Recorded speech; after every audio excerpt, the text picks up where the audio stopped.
Olá, boa tarde. Está no ar o programa Mais Saúde, que daqui aos próximos 30 minutos faz companhia a você que está sintonizado neste canal. Primeiramente, queria desejar a vocês de novo, esse segundo programa do ano, feliz 2014. E lembrá-los, inclusive, dos planos que nós fizemos no finalzinho do ano passado, lembram? Os planos de uma vida melhor, os planos de exercícios físicos mais regulares e mais saúde, é claro. Bom, o programa de hoje nós vamos fazer uma reprise de um tema que fez muito sucesso no dia 16 de novembro, que foi um programa que nós falamos sobre medicamentos, falamos sobre antibiótico. Você sabe, inclusive, qual a melhor maneira de tomar um antibiótico? Estômago vazio, estômago cheio, de manhã ou os horários, qual que é a melhor forma? Então, recebemos aqui o professor Elias, que vai tirar essas e muitas outras dúvidas que a população inclusive tem, que nós gravamos nas ruas e trazemos agora para você.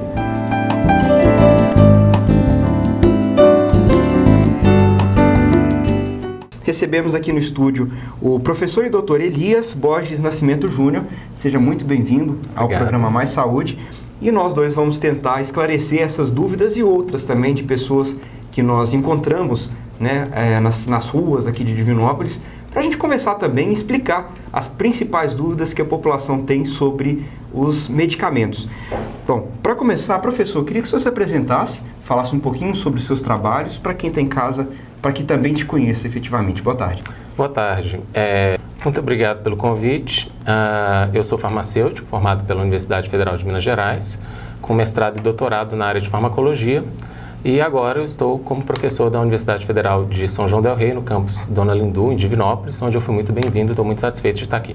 Que bacana. E muito bem-vindo mais uma vez também ao programa, e certamente, com certeza mesmo, a gente vai contar mais uma vez com o senhor aqui para responder essas perguntas, essas dúvidas que são mais frequentes. Bom, para a gente começar, seguindo as perguntas que a gente recebeu por esse e-mail, pelo e-mail da comunicação, inclusive está aqui embaixo, comunicação@com.org.br. Participe conosco, sugerindo temas, enviando dúvidas, sugestões, que certamente a gente vai avaliar com muito carinho e, por que não, a gente trazer como a gente trouxe esse tema ao programa de hoje.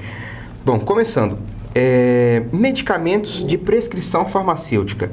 Quando solicitar ao farmacêutico, para que ele confira, para que ele traga uma orientação a respeito da posologia, a forma de armazenagem, tem medicamentos, por exemplo, que não é legal tomar com algum tipo de líquido, enfim, explica para a gente, professor. Bom, eu costumo falar que sempre é importante procurar o farmacêutico na farmácia. Ele é o âmbito de trabalho dele e como agente de saúde ele está apto a tirar dúvidas da população quanto à utilização de medicamentos e a utilização e interações desses medicamentos com alimentos e com outros medicamentos também. Então, se o paciente chega até a farmácia ou a drogaria com uma receita de medicamento prescrito, ele pode tirar as dúvidas da utilização desses medicamentos com o farmacêutico, como também fazer a solicitação, já que agora existe a prescrição farmacêutica para aqueles medicamentos que são isentos de prescrição. Então, agora, o que na verdade aconteceu foi uma regulamentação do que já vinha acontecendo antes. O farmacêutico agora ele pode prescrever os medicamentos isentos de prescrição de uma forma muito mais responsável e orientada para o bem-estar e saúde da população. E o paciente ele não só pode, como ele deve procurar para que ele faça o uso correto, Exatamente, deve procurar e exigir a presença do profissional farmacêutico no seu âmbito de trabalho. Eu imagino que atualmente, as coisas melhoraram muito, porque era comum, alguns anos atrás, a farmácia, você chegar, não ter o profissional, o farmacêutico ali presente. Em cidades pequenas, então, é onde mais acontecia, Apesar da obrigatoriedade, aquele profissional às vezes não estava, saía para resolver algum problema, e hoje isso tem diminuído bastante, Ou praticamente não acontece mais, pelo menos nas grandes cidades. Isso é um fato muito relevante, mas é importante dizer que a gente ainda está aquém das médias consideradas pela Organização Mundial de Saúde necessárias, Então, melhoramos muito, é verdade, nos últimos anos, mas ainda estamos um pouco abaixo. E aí, as cidades polo, como Divinópolis, que abrigam polos universitários, inclusive, estão, inclusive, servindo como uma fonte de produção de profissionais qualificados para toda a região, para que essas desigualdades que essas desigualdades deixem de acontecer. Para que haja, Bom, segunda pergunta, armazenamento e descarte correto dos medicamentos, prazo de validade, após abertura. Quando a gente fala, inclusive, do descarte, muita gente joga o medicamento vencido, que já passou do prazo de validade, no lixo comum. E isso não deve acontecer, Explica pra gente por quê. Bom, primeiro o armazenamento doméstico, né, ele deve ser num local, né, fresco, seco, longe do abrigo da luz, né, nada de colocar medicamento no banheiro, né, nem no armário da cozinha. E a gente também tem que pensar do ponto de vista de risco para as crianças, né, que não podem ter acesso direto a isso. Então, um local, né, um pouco mais alto para dificultar o acesso. Sobre essa questão de descarte de medicamentos, é importante os medicamentos que perdem a validade, os pacientes, né, procurarem os serviços de saúde para que eles deem a destinação adequada. E aí existe uma questão ambiental muito grande, muito preocupante, né, esse despejo de medicamentos, seja em contato direto com o solo ou mesmo, né, com as redes de esgoto, porque muitos deles são descartados diretamente, né, na privada, e existe uma questão ambiental muito grande de impacto que diretamente, né, atinge a gente e os animais e o ambiente onde esses medicamentos, né, vão ser descartados. Professor, o senhor falou uma coisa que é uma dúvida minha e muita gente, né, é uma questão que eu quero trazer, né, e muita gente de casa provavelmente também está com essa dúvida. Com relação à validade, muita gente fala, não, esse medicamento venceu tem 1 mês só, né, não tem problema, posso consumir que ele ainda faz efeito. Ou esse aqui não, esse aqui tem 2 meses, que é isso? Isso aí eles programam para vencer mesmo 5, 6 meses depois. Como que isso funciona? Qual que é a forma segura? Venceu realmente, descarta ou tem uma margem de segurança? Isso é coisa errada, tá, gente? Eu não quero ensinar, mas eu imagino e acredito que realmente venceu, descarta, mas qual que é o perigo, né, de consumir o medicamento vencido? Bom, primeiro é que o paciente, ao consumir medicamentos vencidos, ele pode estar ocorrendo o risco de piorar muito a sua condição patológica, uma vez que o medicamento vencido ele pode não ter o efeito esperado para aquele tratamento, né? Então, numa segunda opção, vamos imaginar que mesmo fora da validade, esse medicamento ainda esteja em condições de uso. Ele pode ainda ter alguma condição de uso, mas com um efeito ainda menor do que o esperado. Então, ficaria muito imprevisível e se recomenda, né, que não se faça o consumo de medicamentos com prazo de validade vencido. Ele deve ser armazenado, como eu havia falado, né, num local fresco seco, ao abrigo da luz e na sua embalagem original, contendo as informações sobre dose, né, a apresentação farmacêutica, a bula com as informações importantes para a utilização desse medicamento deve estar lá, para que o paciente, sempre que tenha acesso, né, tenha isso em mente para utilizar esse medicamento e também verificar o prazo de validade. E, né, as condições para a validade ser mantida são aquelas que garantem que o medicamento foi acondicionado, né, numa condição correta. Certo. Bom, então agora a gente vai para uma dúvida das ruas e voltando, né, o professor Elias ele vai esclarecer então. Roda, por favor.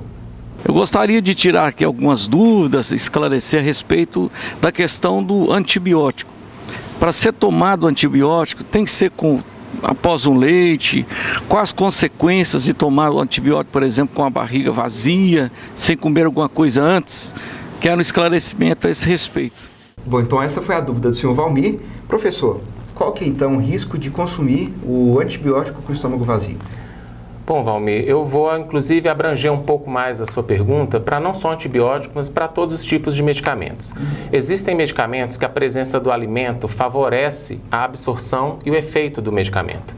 Mas, por outro lado, existem medicamentos que alimentos que interferem na absorção do medicamento e isso faz com que o efeito desse medicamento seja menor.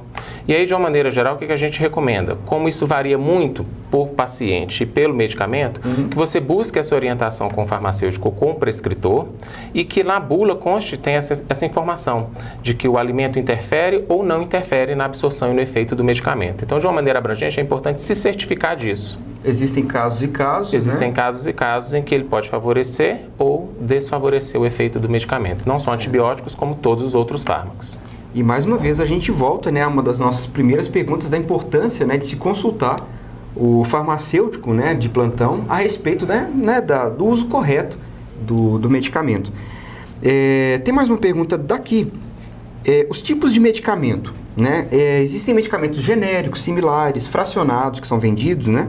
Os fitoterápicos, homeopáticos e os controlados. Qual que é a diferença entre esses medicamentos, principalmente os genéricos e os similares, que imagino que seja a maior dúvida? Sim. O medicamento genérico, eles representam um grande avanço recente na história, né, das políticas de medicamentos aqui no Brasil. Eles já existiam no primeiro mundo, na Europa e na América do Norte há mais tempo, e eles vieram com a comprovação de que o efeito deles, né, se equivale ao do medicamento de referência. O medicamento similar, ele é uma cópia do medicamento de referência, né, com a mesmo princípio ativo, na mesma forma farmacêutica, na mesma dose. No entanto, o medicamento similar ele não passa pelo mesmo teste que o medicamento genérico passa, que são os testes de bioequivalência e de biodisponibilidade. Nesse caso, os medicamentos similares, né, eles seriam menos seguros do que os genéricos? Eu não diria menos seguros, eles não foram testados, até porque hoje existem no mercado genéricos hoje que foram similares ontem. É uma questão deles serem submetidos ao teste pelos donos de laboratório, pelo interesse comercial. E é muito comum, inclusive, que os laboratórios mantenham duas linhas de medicamentos no mercado. Então, o mesmo laboratório tem uma linha de medicamento genérico e ele também mantém a linha do similar. Para oferecer mais uma questão comercial, né, nesse Mais sentido. uma questão comercial para atender diferentes tipos, né, de clientela. Ok. Com relação aos homeopáticos e fitoterápicos, qual que é a principal diferença entre eles? Bom, os medicamentos homeopáticos, eles são produzidos segundo as leis, né, homeopáticas a partir de diluições, né, de homogeneizações e procedimentos que são muito peculiares, né, da homeopatia. Eu até não respondo muito a respeito disso porque não faz muito parte da minha área de concentração e de estudo. Os medicamentos fitoterápicos são medicamentos que têm um princípio ativo de origem vegetal. E que esse princípio ativo ele não foi purificado e isolado. Então, a partir do momento que você retira um extrato de origem vegetal, ali contém um princípio ativo e vários outros componentes também. A partir disso aí se faz um medicamento que é o chamado de fitoterápico. Já o fitofármaco é um medicamento em que o princípio ativo ele foi retirado, isolado e purificado a partir da origem vegetal. Então, a gente tem um salto, vamos dizer assim, no grau de pureza desse tipo de medicamento. Fitofármaco seria... Fitofármaco, isso. Certo. Essa próxima pergunta eu falei a respeito dos medicamentos controlados, porque ela fala as tarjas, né, dos medicamentos, que tem medicamento tarja preta, que é o de uso controlado, né? Enfim, eu não conheço muito, eu não vou nem arriscar.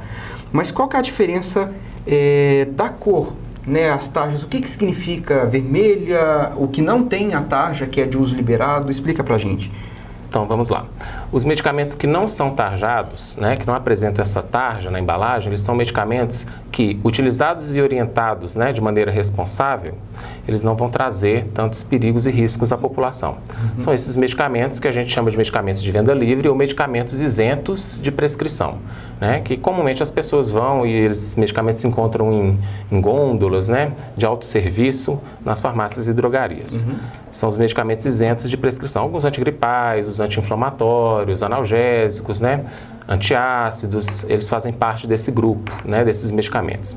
Os medicamentos que possuem a tarja vermelha são medicamentos que têm que ter um uso supervisionado e prescrito, né, para o profissional de saúde, pelo médico.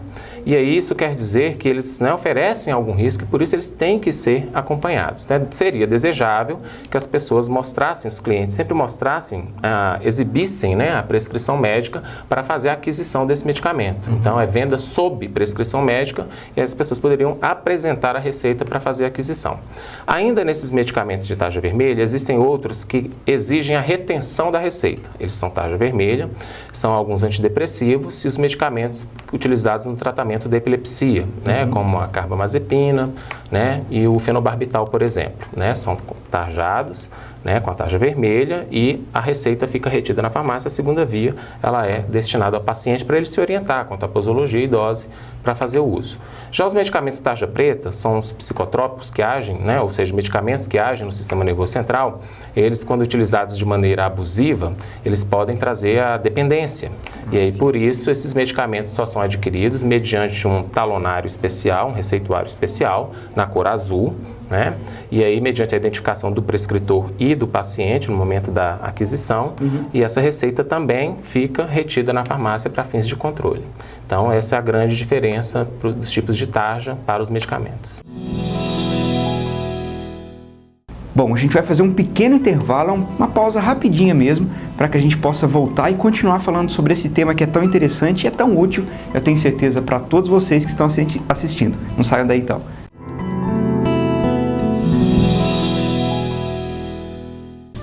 A Acon construiu, equipou e expandiu o Hospital do Câncer e presta assistência a seus pacientes. Hoje são mais de 10 mil atendimentos mensais. Oi, gente, eu sou o Tiaguinho e eu também sou parceiro da Acon. Seja parceiro você também. A vida pede o seu apoio. Quando a Acon chamar, deixe seu coração atender.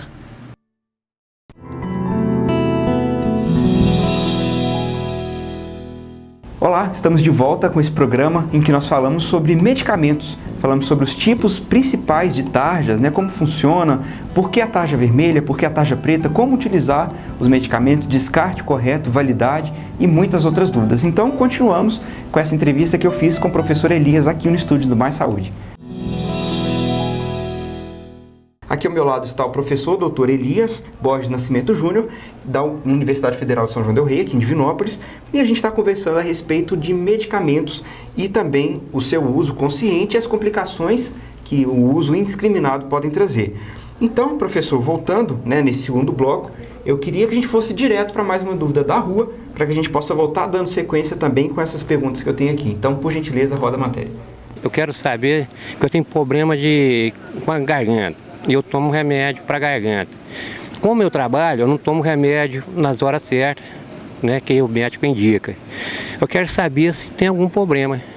Bom, Antônio, essa prática de alterar o horário, seja por esquecimento, né, ou às vezes por uma inconveniência de não estar no local mais adequado para fazer a administração do medicamento, isso é uma prática que traz muitos riscos. Se o medicamento deveria ser tomado a cada 8 horas e o paciente sempre antecipa o horário de tomada e não respeita o intervalo de administração, ele está ingerindo o medicamento numa quantidade, às vezes, superior do que é desejável. Isso pode causar uma reação adversa, né, nesse paciente. Por outro lado, se o medicamento deveria ser administrado a cada 8 horas e o paciente resolve tomar a cada 12, a cada 16 ou 1 por dia, né, por sua conta e risco, é possível que o medicamento não traga nenhum benefício terapêutico. O efeito ele não se estabeleça.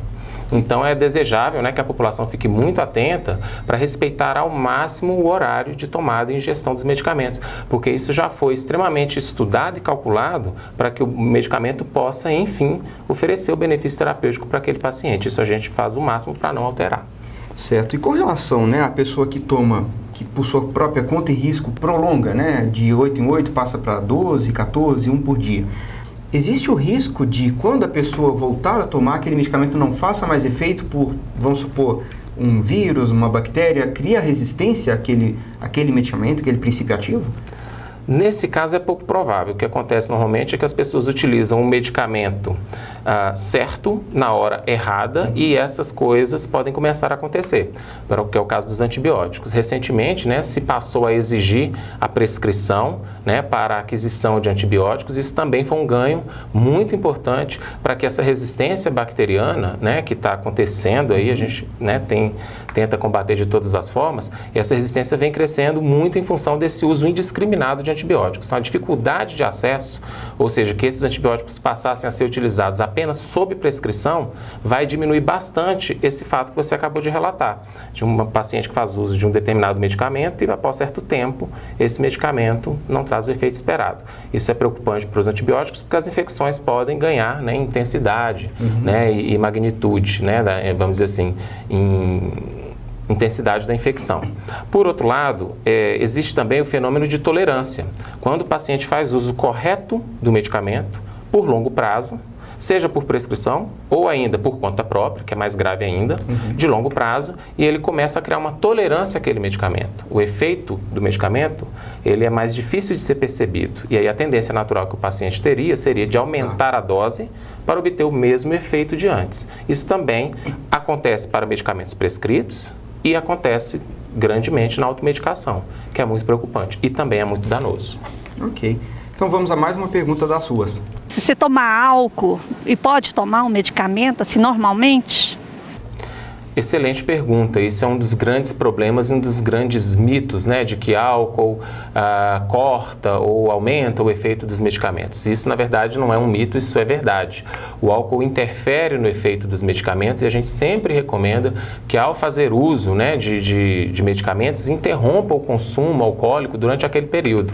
Infelizmente, a gente vê muito na juventude de hoje, né, para aproveitar as festas, né, e, às vezes suspende o uso do medicamento, para poder ter o direito a tomar o álcool, né, de consciência limpa, né, de consciência leve. Na verdade, a gente pede exatamente o contrário, que você, durante aqueles dias em que o medicamento está sendo prescrito e ingerido, você respeite o horário de tomada, pense na sua saúde primeiro e depois, né, restabelecida a sua condição aí de saúde, você pode pegar muito leve no consumo de álcool. Mas álcool e medicamentos, ele realmente interfere e não se recomenda que isso seja feito. Certo, então fica o alerta, né, para que realmente não faça consumo primeiro, né, professor, pensar na saúde para depois, bem de saúde, poder curtir com os amigos, né, como se diz.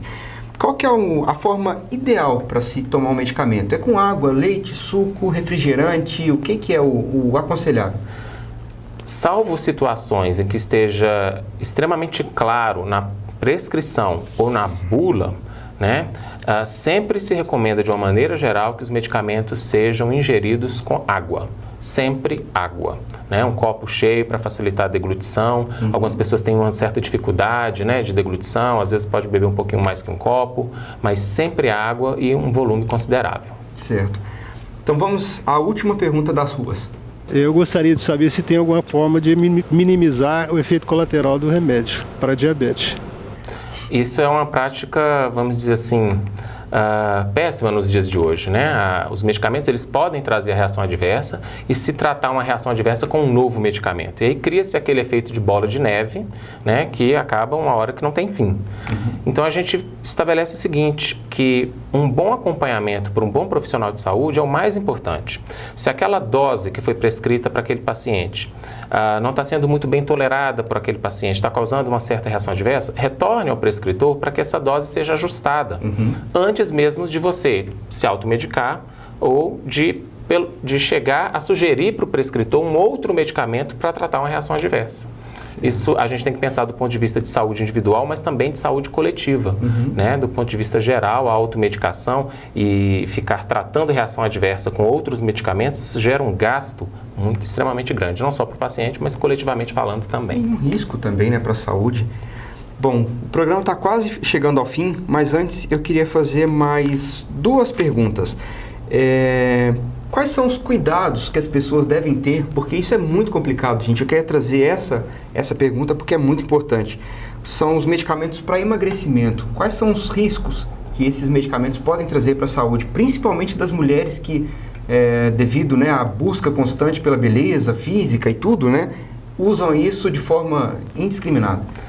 Olha, é um tema extremamente polêmico e oportuno e que a gente, pelo tempo que a gente não tem condições de falar tão claramente sobre o tema. Mas, de uma maneira geral, o que a gente vê hoje é uma busca excessiva para um padrão de beleza imposto pela mídia, né, de pessoas que não são obesas, que estão com algum sobrepeso, né, e buscam os consultórios, né, os prescritores para que sejam prescritos medicamentos que auxiliem na perda de peso.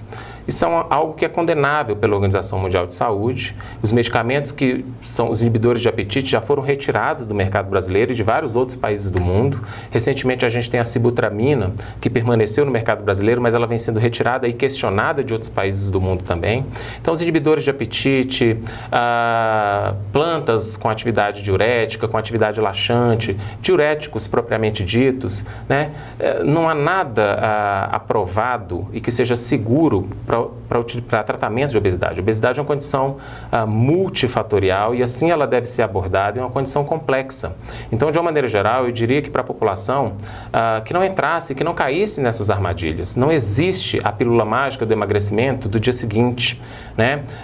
Não busque um consultório médico, um profissional para prescrever, sendo que você não tentou as outras formas que já são mais estabelecidas, como dieta, exercício físico e reeducação alimentar, que é o mais importante. Principalmente essas três, acho que para qualquer pessoa, acho que vale muito, né? E a sua saúde que está em jogo, né? Muitas prescrições não são fundamentadas, né? Muitos produtos tidos como naturais, que podem trazer sérios riscos para a saúde da população. Então, de uma maneira geral, o tratamento do emagrecimento, da obesidade, ou o emagrecimento às custas de medicamento não costuma ser uma boa escolha e traz muitos riscos para os pacientes. Certo. E dá até para a gente juntar uma pergunta na outra, que seria a última pergunta de hoje do programa Mais Saúde, que é o perigo, né? O risco da automedicação. Quando a gente fala dos remédios para emagrecimento, a gente já entra um pouco nisso, né? Porque muita gente faz sem o menor consentimento médico, né? Exatamente. A automedicação ela é um seríssimo problema que não só aqui no Brasil, como em outros países de primeiro mundo também. O acesso direto ao medicamento, né, e o conhecimento que as pessoas acham que têm, pela facilidade de informação que existe hoje, faz com que as pessoas se automediquem cada vez mais. Como eu já falei, a gente precisa pensar do ponto de vista individual, ao risco que o paciente está se expondo, né? Existem contraindicações que fazem com que o paciente ou as outras pessoas não possam tomar aquele medicamento. Então, você não pode sair por aí indicando medicamento para as outras pessoas. Você não é um profissional de saúde e pode representar um perigo para as outras pessoas. E a questão coletiva da automedicação, né? Como eu já falei, isso gera custos, né, muito grandes. Muitas internações são feitas, né, por conta que gera gastos, né, para os hospitais e para os sistemas de saúde, por conta de automedicações e de pessoas que não tiveram sucesso, vamos dizer assim, com a automedicação. Então, representa um risco, procure os profissionais de saúde, o médico da sua confiança, procure o farmacêutico na farmácia para se orientar sobre a utilização dos medicamentos sempre. Bom, e assim a gente vai chegando ao final de mais um programa. Quero dizer a vocês que semana que vem preparamos um novo programa que eu tenho certeza que é muito útil para você, que vai trazer informações a respeito da saúde e da prevenção do câncer e de outras doenças. Então, quero deixar aqui meu forte abraço a todos vocês, fiquem com Deus e até a semana que vem. Tchau!